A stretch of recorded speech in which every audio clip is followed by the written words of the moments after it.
Hello, in this video I want to show you how to access NVMe slots on Gigabyte motherboards.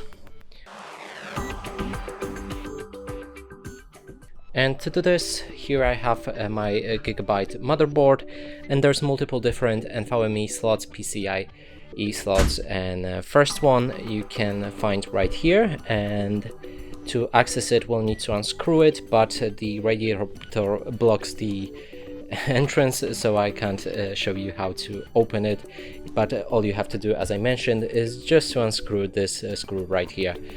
The other way, the others are right here behind this radiator, and we'll need to take the screwdriver and unscrew these two screws, and I think we also need to unscrew this one, so let's check it out.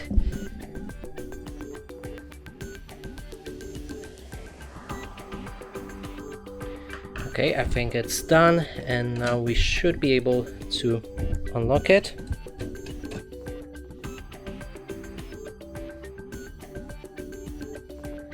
And here we have the three different slots for the NVMe drive, and here's my drive. Now in another video I will show you how to insert it. And that's it for this video. Hope you like it. Please consider subscribing to our channel, leave a like and a comment below.